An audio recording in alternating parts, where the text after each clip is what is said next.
हाय दोस्तों, मैं SS class में स्वागत हूं।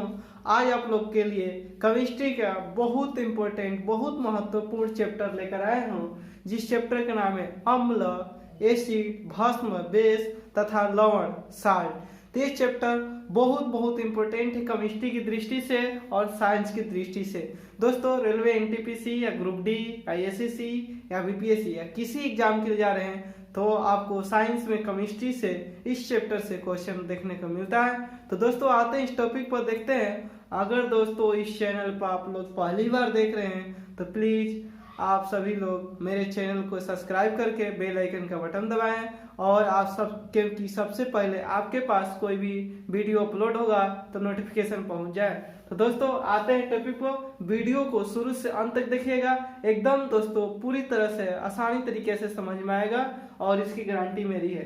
तो दोस्तों, वीडियो को शुरू से अंत तक एक बार दो बार जरूर देखें। अब आता है अम्ल क्या होता है। चैप्टर के नाम है मेरा अम्ल, भस्म और लवण, तीनों एक ही साथ चैप्टर है। तो अम्ल क्या होता है? तो अम्ल वे यौगिक होते हैं। एसिड क्या होता है? तो अम्ल वे यौगिक पदार्थ हैं जिसमें हाइड्रोजन का प्रतिस्थाप्य के रूप में रहता है, उसे हम अम्ल कहते हैं। अम्ल किसे कहते हैं? जिसमें हाइड्रोजन प्रतिस्थाप्य के रूप में रहता है उसे हम अम्ल कहते हैं। तो अम्ल वे यौगिक है जिसमें हाइड्रोजन प्रतिस्थाप्य के रूप में रहता है, उसे हम अम्ल कहते हैं। अम्ल का डिफिनेशन आर्हेनियस ने दिया था कि जो अम्ल घुलकर H+ आयन देता है, वैसे अम्ल जो घुलकर जल में घुलकर H+ आयन देता है उसे हम, और जो अम्ल जल में घुलकर, किसमें?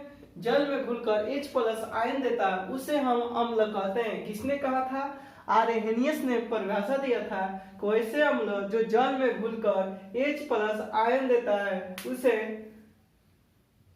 आर्हेनियस का अम्ल कहते हैं। अब जैसे एग्जांपल देखते हैं, हाइड्रोक्लोरिक अम्ल HCl प्लस जल, जल के जगह पर H2O भी लिख सकते हैं। तो जब दोनों का प्रतिक्रिया होगा, उत्प्रेरक होगा, तो हाइड्रोजन H+ आयन देगा, क्लोरीन माइनस में देगा। तो दोस्तों, जब जल के साथ अभिक्रिया करते हैं तो H+ आयन दे दिए तो क्या कहला? अम्ल कहलाया। H2SO4 सल्फ्यूरिक अम्ल होता है। H2SO4 मतलब सल्फ्यूरिक अम्ल प्लस जल। तो इसमें कितना है? 2 हाइड्रोजन है, तो 2 हाइड्रोजन प्लस जलीय में SO4 माइनस में हो गया। अब ब्रोंस्टेड एंड लोरी सिद्धांत, ब्रोंस्टेड और लोरी सिद्धांत ने अम्ल के बारे में दिया था कि अम्ल वह पदार्थ है जो किसी दूसरे पदार्थ को प्रोटॉन प्रदान करने की क्षमता रखता है, उसे ब्रोंस्टेड या लोरी सिद्धांत कहते हैं। ब्रोंस्टेड या लोरी सिद्धांत यह दिया था, अम्ल वह पदार्थ है जो किसी दूसरे पदार्थ को प्रोटॉन प्रदान करने की क्षमता रखता है, उसे अम्ल कहते हैं। फिर नेक्स्ट दिया था लिविस और लुईस इलेक्ट्रॉनिक सिद्धांत ने। लिविस जो ने दिया था अम्ल की परिभाषा, उसे लिविस या लुईस इलेक्ट्रॉनिक सिद्धांत कहते हैं, जिसमें इलेक्ट्रॉन का एक निर्जन जोड़ी स्वीकार करने की प्रवृत्ति होती है, उसे हम लिविस या लुईस इलेक्ट्रॉनिक सिद्धांत का अम्ल कहते हैं, जिसमें इलेक्ट्रॉन की एक निर्जन जोड़ी स्वीकार करने की प्रवृत्ति होती है। अब दोस्तों, क्वेश्चन बहुत बार पूछ चुका है, अम्ल स्वाद में क्या होता है? तो खट्टा होता है। अम्ल स्वाद में कैसा होता है? खट्टा होता है। अम्ल का जलीय विलयन क्या करता है? तो नीले लिटमस को लाल कर देता है। अम्ल का जलीय विलयन नीले लिटमस को किसमें बदल देता है? लाल में बदल देता है। क्वेश्चन इसे भी बहुत बार पूछ रखा है कि अम्ल का जलीय विलयन क्या होता है? तो नीले लिटमस को लाल कर देता है। जिन अम्ल में हाइड्रोजन तथा ऑक्सीजन दोनों उपस्थित हो तो उसे हम ऑक्सी अम्ल कहते हैं। ऑक्सी अम्ल किसे कहते हैं? तो जिन अम्ल में हाइड्रोजन और ऑक्सीजन दोनों उपस्थित हो उसे हम ऑक्सी अम्ल कहते हैं। जैसे H2SO4 सल्फ्यूरिक एसिड बोलते हैं। H2SO4 को सल्फ्यूरिक एसिड, अम्ल का राजा किसको कहते हैं? तो H2SO4 को सल्फ्यूरिक एसिड को बोलते हैं। H3PO4, H3PO4 और HNO3 नाइट्रिक अम्ल बोलते हैं, इसको नाइट्रिक अम्ल बोलते हैं। HNO3 को कौन सा अम्ल बोलते हैं? नाइट्रिक अम्ल बोलते हैं। H2SO4 को सल्फ्यूरिक अम्ल बोलते हैं, सल्फ्यूरिक एसिड। और H3PO4 को फास्फोरिक अम्ल बोलते हैं। H3PO4 को फास्फोरिक अम्ल, HNO3 को नाइट्रिक अम्ल और H2SO4 को क्या बोलते हैं? Sulphuric acid. अम्ल का राजा कौन सा है? सल्फ्यूरिक एसिड है। जिसमें केवल हाइड्रोजन उपस्थित रहता है उसे हाइड्रा अम्ल कहते हैं। हाइड्रा अम्ल किसे कहते हैं? जिसमें केवल हाइड्रोजन उपस्थित रहता है उसे हम हाइड्रा अम्ल कहते हैं। जैसे HCl हाइड्रोक्लोरिक अम्ल, HBr। अम्ल का पीएच मान कितना होता है? तो 7 से कम होता है। 7 से कम होता है अम्ल का पीएच मान। अम्ल का पीएच मान क्या होता है? तो 7 से कम होता है। 1 से लेकर 7 तक जिसका मान होता है 7 से कम, वो अम्लीय कहलाता है। खाना पचाने में किस अम्ल का प्रयोग किया जाता है? खाना पचाने में किस अम्ल का प्रयोग किया जाता है? HCl मतलब हाइड्रोक्लोरिक अम्ल का प्रयोग किया जाता है। खाना पचाने में किस अम्ल का प्रयोग किया जाता है? हाइड्रोक्लोरिक अम्ल का प्रयोग किया जाता है। अम्ल क्या होता है? स्वाद में खट्टा होता है। सोना तथा चांदी के शुद्धिकरण में किस अम्ल का प्रयोग किया जाता है? सोना तथा चांदी के शुद्धिकरण में किस अम्ल का प्रयोग किया जाता है? तो नाइट्रिक अम्ल का प्रयोग किया जाता है। नाइट्रिक अम्ल का सूत्र होता है HNO3 नाइट्रिक अम्ल और H3PO4 फास्फोरिक अम्ल और H2SO4 सल्फ्यूरिक अम्ल और HCl हाइड्रोक्लोरिक अम्ल होता है। कपड़े से जंग के धब्बे हटाने के लिए प्रयुक्त किया जाता है। किस अम्ल का प्रयोग किया जाता है? कपड़े को जो भी जंग धब्बा लगता है उसको हटाने के लिए किस अम्ल का? ऑक्जेलिक अम्ल का प्रयोग किया जाता है। कपड़े से जंग के धब्बे हटाने के लिए प्रयोग किया जाता है कौन सा अम्ल? ऑक्जेलिक अम्ल। कुछ अम्ल के प्रवृत्ति घटते क्रम में सजाने के देता है। सबसे अधिक प्रवृत्ति किसकी होती है? हाइड्रोक्लोरिक अम्ल के। उसके बाद HNO3 नाइट्रिक अम्ल, पहले हाइड्रोक्लोरिक अम्ल सबसे ज्यादा प्रबल होता है, फिर नाइट्रिक अम्ल होता है, फिर इसके बाद सल्फ्यूरिक एसिड होता है और फिर CH3COH को मिथनोइक एसिड बोलते हैं। मिथनोइक अम्ल बोलते हैं। मिथनोइक अम्ल का फॉर्मूला क्या होता है? CH3COH। तो सबसे अधिक कौन सा अम्ल प्रबल होता है? हाइड्रोक्लोरिक अम्ल, फिर नाइट्रिक अम्ल, फिर सल्फ्यूरिक एसिड, फिर मिथनोइक एसिड, मिथनोइक अम्ल।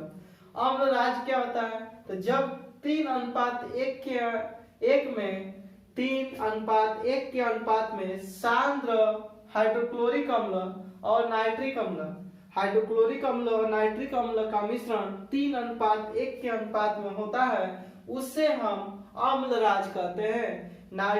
हाइड्रोक्लोरिक अम्ल HCl तथा HNO3 नाइट्रिक अम्ल का अनुपात 3:1 में हो तो उसे अम्ल राज कहते हैं। जैसे सोना का संकेत क्या होता है? Au और परमाणु संख्या कितना होता है? 79 होता है।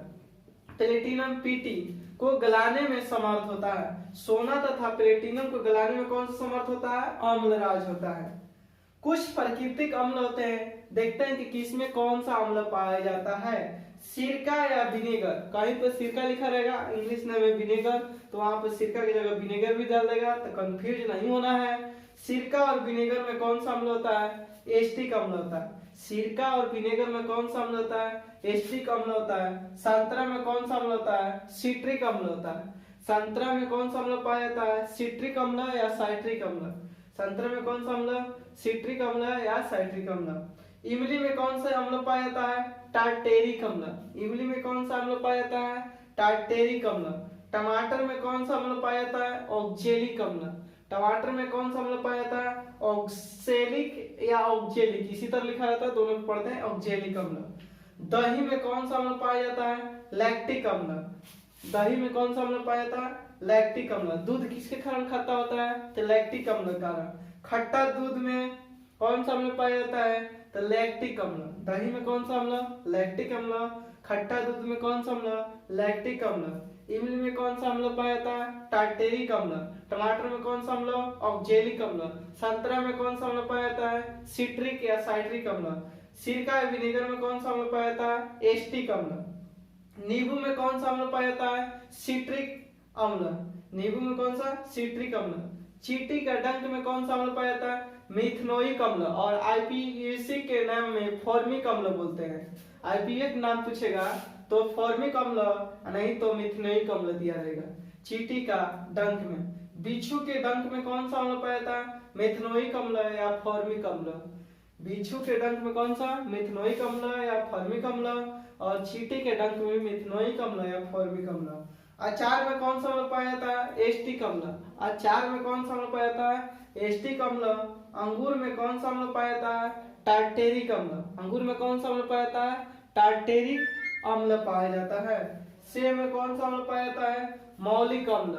सेब में कौन सा अम्ल पाया जाता है? मौलिक अम्ल पाया जाता है। सोडा, वाटर एवं अन्य पदार्थ, पेय पदार्थों में कौन सा अम्ल पाया जाता है? कार्बनिक अम्ल। सेब में कौन सा अम्ल? मौलिक अम्ल। अंगूर में टार्टेरिक अम्ल। इमली में कौन सा? टार्टेरिक अम्ल।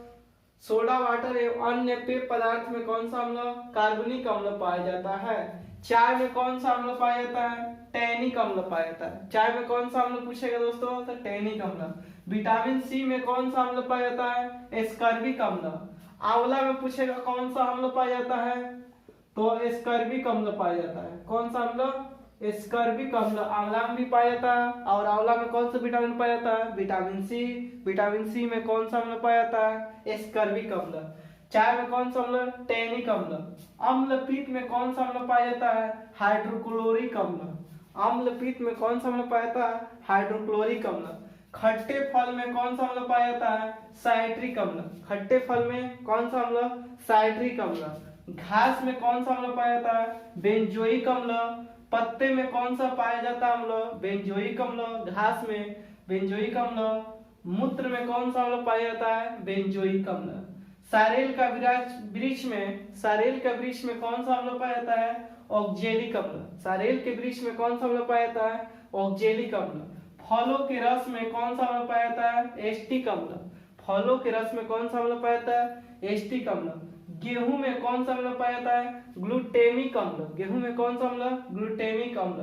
तो दोस्तों ये अम्ल से संबंधित है और इस तरह के हमेशा एग्जाम में कहीं ना कहीं पूछता है, तो इसको 2 बार 3 बार जरूर लिखें और पढ़ें और वीडियो को 2-3 बार जरूर देखें। और दोस्तों प्लीज वीडियो को लाइक करें और कमेंट जरूर करें।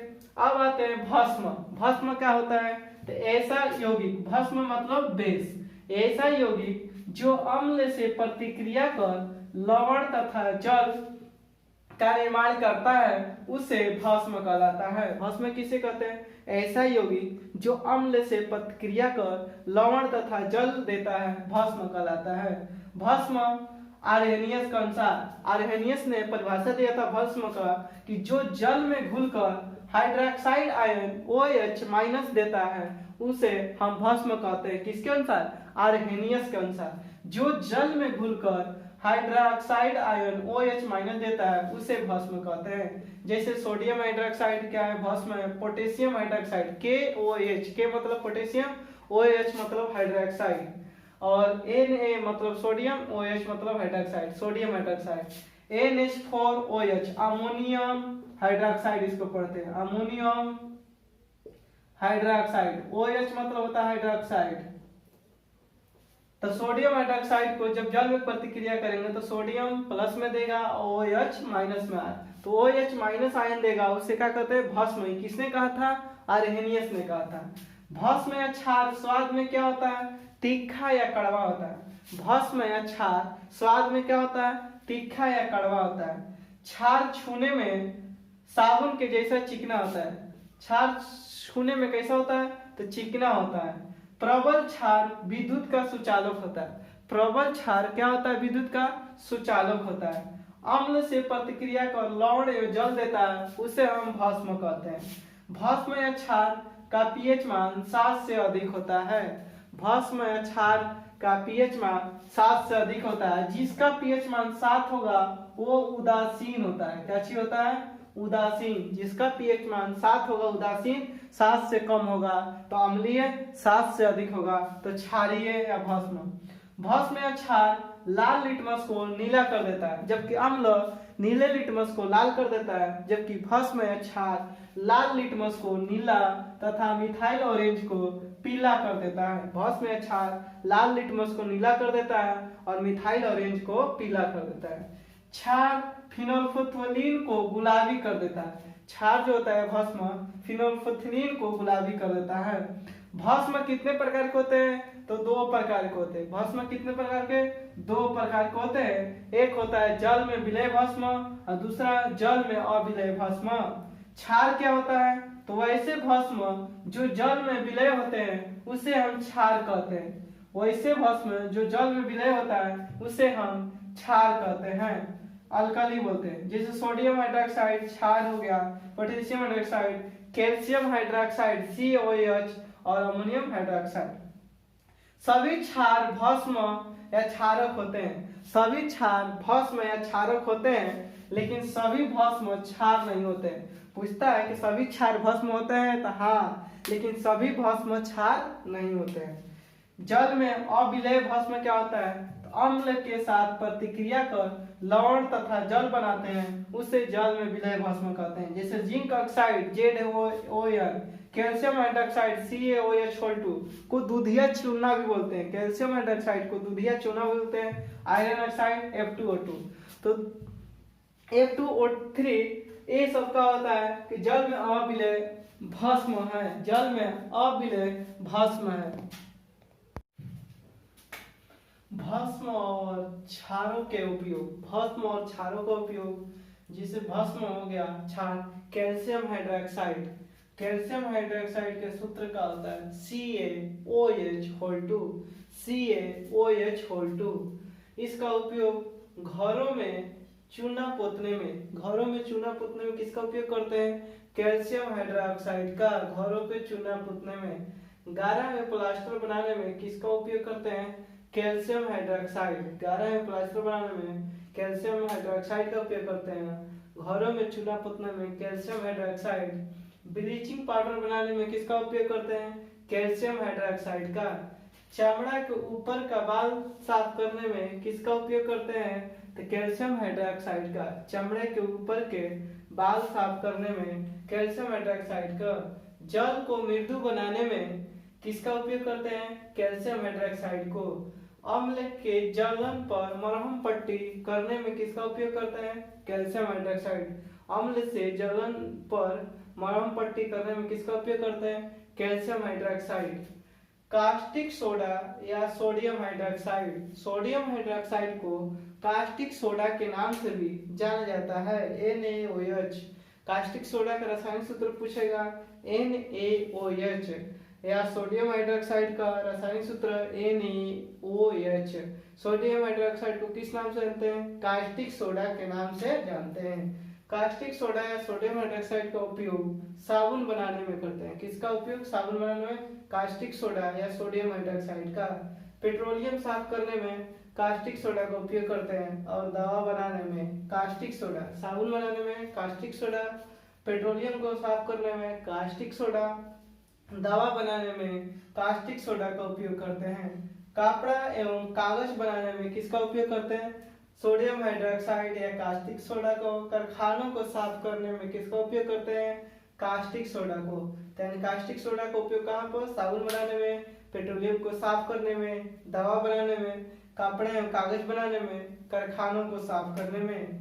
Milk of magnesia. Milk of magnesia का सूत्र क्या होता है? MgOH2। MgOH2, या इसको मैग्नीशियम हाइड्रोक्साइड भी पढ़ते हैं, या मिल्क ऑफ मैग्नीशिया का सूत्र पूछेगा MgOH2 या मैग्नीशियम हाइड्रोक्साइड। पेट की अम्लता को दूर करने में किसका उपयोग करते हैं? मिल्क ऑफ मैग्नीशिया या मैग्नीशियम हाइड्रोक्साइड का। लवण क्या होता है? यानी साल्ट। तो अम्ल एवं भस्म। अम्ल और भस्म की प्रतिक्रिया के फलस्वरूप लवण एवं जल का निर्माण होता है, उसे हम लवण कहते हैं। लवण क्या होता है? तो अम्ल और भस्म की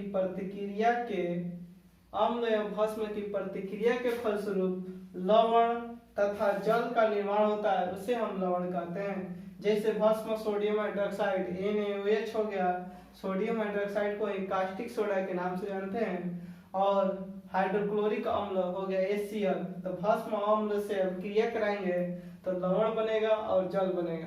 तो सोडियम क्लोराइड का है लवण हो गया। सोडियम क्लोराइड को साधारण नमक भी कहते हैं। साधारण नमक का सूत्र पूछेगा तो NaCl सोडियम क्लोराइड, और जल तो NaCl एक साथ हो जाएगा और H और H तो H2O हो गया। अम्ल भस्म के साथ अब क्रिया करेगा तो हाइड्रोक्लोरिक अम्ल अमोनियम हाइड्रोक्साइड तो बनेगा अमोनियम क्लोराइड। NH4 होता है तो उसको बोलते हैं अमोनियम और NH3 होता है तो इसको बोलते हैं अमोनिया। NH3 को अमोनिया पढ़ते हैं और NH4 को अमोनियम बोलते हैं। लवण का निम्न वर्गीकरण, तो लवण के कुछ वर्गीकरण तो उसके देखते हैं। सामान्य लवण होता है अम्लीय अणु से हाइड्रोजन परमाणुओं का स्थानांतरण द्वारा निर्मित लवण को सामान्य लवण कहते हैं। सामान्य लवण किसे कहते हैं? तो अम्लीय अणु से हाइड्रोजन परमाणुओं का स्थानांतरण करके जो निर्मित लवण होता है उसे हम सामान्य लवण कहते हैं। जैसे Na2SO4 sodium sulphate, calcium sulphate CaSO4, Na3PO4, Na2S sodium chloride, potassium chloride, ferric chloride, तो ये सब चीज होता है सामान्य लवण।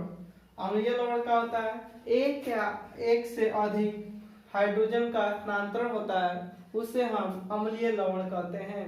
एक या एक से अधिक हाइड्रोजन का स्थानांतरण होता है उसे हम अम्लीय लवण कहते हैं। जैसे सोडियम बाइकार्बोनेट NaCO3 का है तो अम्लीय लवण है। सोडियम थायोसल्फेट NaHSO4 ये कौन सा है? तो अम्लीय लवण है। भास्मिक लवण का होता है तो अम्ल द्वारा भस्म के आंशिक उदासीकरण के फलस्वरूप बने हुए लवण को भास्मिक लवण कहते हैं। भास्मिक लवण किसे कहते हैं? तो अम्ल द्वारा भस्म के आंशिक उदासीकरण के फलस्वरूप बने हुए लवण को भास्मिक लवण कहते हैं। काशी भास्मिक लवण, जैसे PbOHCl, lead hydroxide chloride, bismuth hydroxide nitrate, BiOH(2)POH2NO3, calcium carbonate, calcium CaOH(3), 2 lead CO3, तो ये सब कौन सा भास्मिक लवण है। मिश्रित लवण एक से अधिक भास्मिक या अम्लीय मूल की उपस्थिति होता है उसे हम मिश्रित लवण कहते हैं। जैसे सोडियम पोटेशियम सल्फेट, विरंजक चूर्ण के दोस्तों फॉर्मूला याद कर लेंगे, CaOCl2 लिखा रहेगा या CaOClCl भी लिखा रहेगा। तो पूछता एग्जाम में विरंजक चूर्ण का सूत्र क्या होता है? CaOClCl या CaOCl2। दिक या युग्मक लवण क्या होता है? तो दो सामान्य लवणों से निर्मित लवण को दिक या युग्मक लवण कहते हैं। जैसे मोहर लवण होता है। मोहर लवण कौन सा होता है? दिक या युग्म लवण होता है। FeSO4 ferrous sulphate, ammonium sulphate और होता है H6H2 6 अणु जल है। Potash Alum, K2SO4 Al2SO4 24H2। Potash alum को फिटकिरी का भी कहते हैं और फिटकिरी के सूत्र है पोटास एलम का सूत्र पूछेगा तो K2SO4 potassium sulphate, aluminate sulphate और 24H2O। तो K2SO4 Al2SO4 होल थ्राइस 3 है। जटिल लवण क्या होता है? लवण 7 प्रकार के होते हैं। तो जटिल लवण एक जटिल मूलक उपस्थित रहता है और जो घोल में भी अपना पृथक अस्तित्व बनाए रखता है, अलग अस्तित्व बनाए रखता है, उसे हम जटिल लवण कहते हैं। जटिल लवण किसे कहते हैं? तो एक जटिल मूलक उपस्थित रहता है और जो घोल में भी अपना पृथक अस्तित्व बनाए रखता है उसे हम जटिल लवण कहते हैं। जैसे पोटास फेरोसाइनाइड K4FeCl6, साइनाइड का सूत्र Cn होता है। तो पोटास फेरोसाइनाइड K4FeCl6, तो ये किसका? पोटास फेरोसाइनाइड है। ये कौन सा जटिल लवण? Potassium mercuric iodide, potassium mercuric iodide K2HgI4, mercury के सूत्र Hg होता है। Di amino silver chloride, di amino silver chloride AgNH3 अब देखेंगे दोस्तों लवण का उपयोग। दोस्तों प्लीज वीडियो को शुरू से अंत तक देखें और उसके बाद लाइक कमेंट जरूर करें और चैनल को अधिक से अधिक दोस्तों शेयर करें प्लीज। सोडियम क्लोराइड का सूत्र का आता है NaCl। सोडियम क्लोराइड को हम साधारण नमक के नाम से भी जानते हैं। साधारण नमक का सूत्र पूछेगा तो NaCl, इसे साधारण नमक भी कहते हैं। सोडियम क्लोराइड साधारण नमक का उपयोग कहाँ पर होता है? मानव आहार का आवश्यक अंग है। अगर कोई चीज में नमक नहीं चलाएगा, खाना ना है तो उसका खाना बेकार लगता है, तो इसलिए आवश्यक अंग है मानव आहार का। अचार के परीक्षण में किसका उपयोग करते हैं? Sodium chloride. अगर अचार में नमक नहीं डलाएगा तो खराब हो जाएगा। मांस तथा मछलियों के संरक्षण में किसका उपयोग करते हैं? सोडियम क्लोराइड का। रासायनिक यौगिकों के निर्माण में किसका उपयोग करते हैं? Sodium chloride. नेक्स्ट लवण का उपयोग देखेंगे तो खाने का सोडा या सोडियम बाइकार्बोनेट। सोडियम बाइकार्बोनेट को खाने के सोडा के नाम से भी जानते हैं। खाने के सोडा को किस नाम से जानते हैं? सोडियम बाइकार्बोनेट के नाम से। या सोडियम बाइकार्बोनेट को किस नाम से? खाने के सोडा के नाम से जानते हैं। Sodium bicarbonate NaHCO3। Sodium by तो खाई, बाई लग जाएगा तो मतलब खाई, मतलब खाने से संबंधित है। थोड़ा सा लिंक जोड़िए NaCO3। तो खाने सोडा या सोडियम बाइकार्बोनेट का उपयोग रसोई घर में करते हैं, किचन में पेट की अम्लीयता को दूर करने में करते हैं और बेकिंग पाउडर बनाने के रूप में सोडियम बाइकार्बोनेट का उपयोग करते हैं और अग्निशामक यंत्र में भी करते हैं। नेक्स्ट है लवण का उपयोग सोडियम कार्बोनेट। सोडियम कार्बोनेट का सूत्र Na2CO3। सोडियम कार्बोनेट 10H2O, मतलब 10 अणु जल इसमें उपस्थित होता है। सोडियम कार्बोनेट में, सोडियम कार्बोनेट में कितने अणु जल उपस्थित होता है? 10। Na2CO3 10H2O।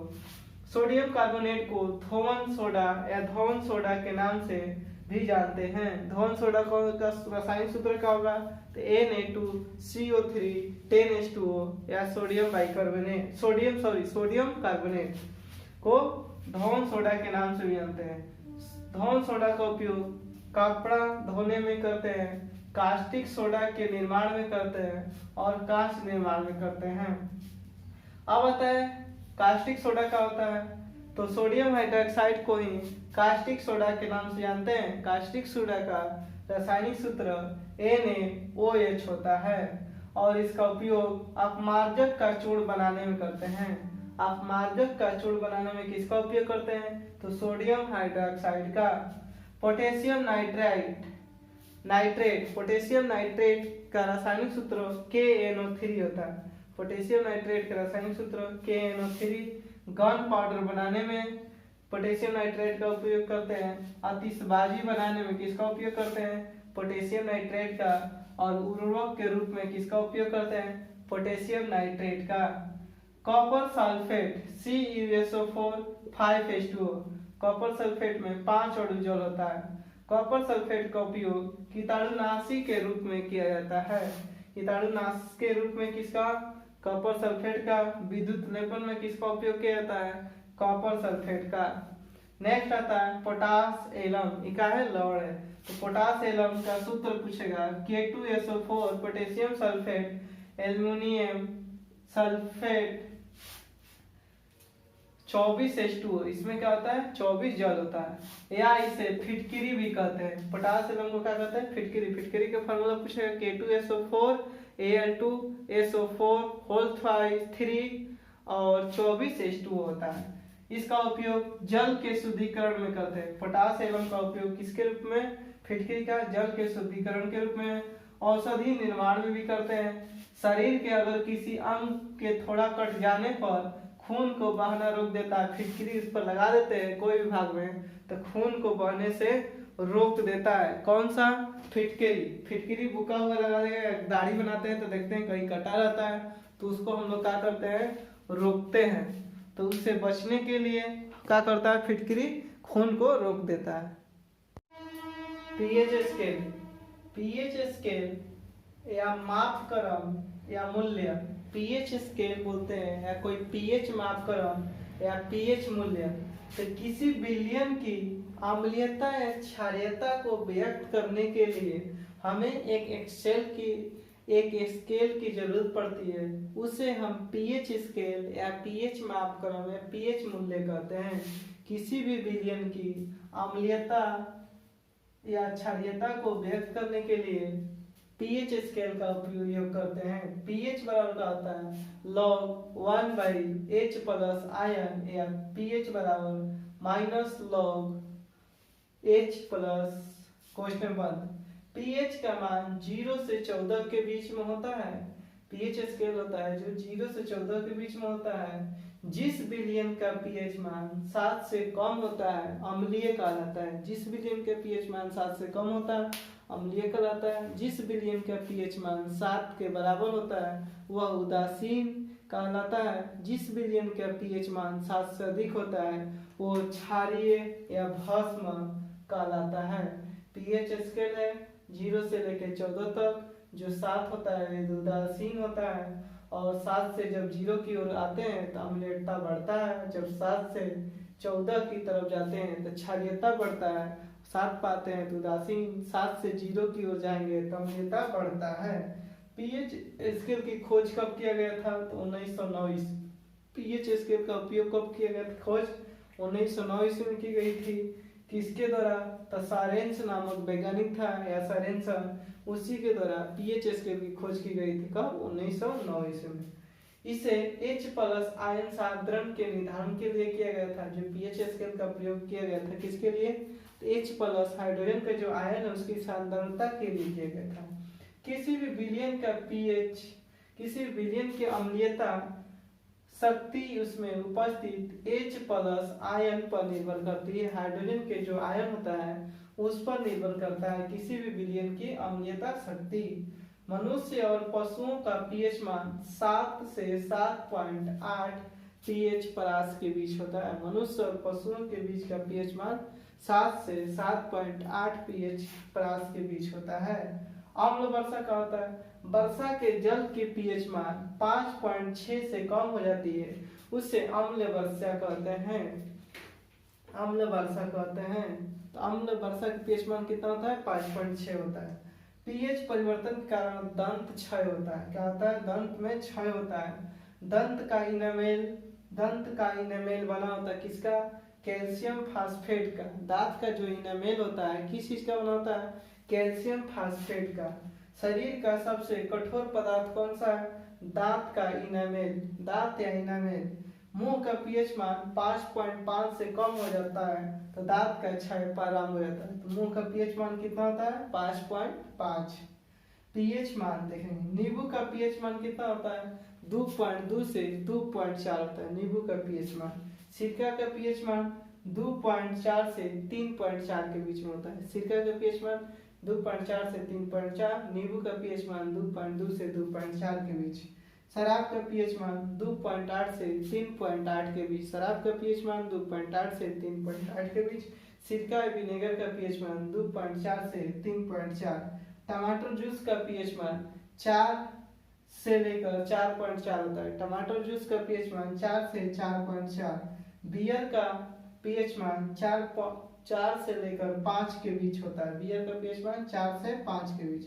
कॉफी का पीएच मान 4.5 से 5.5 के बीच होता है। कॉफी का पीएच मान।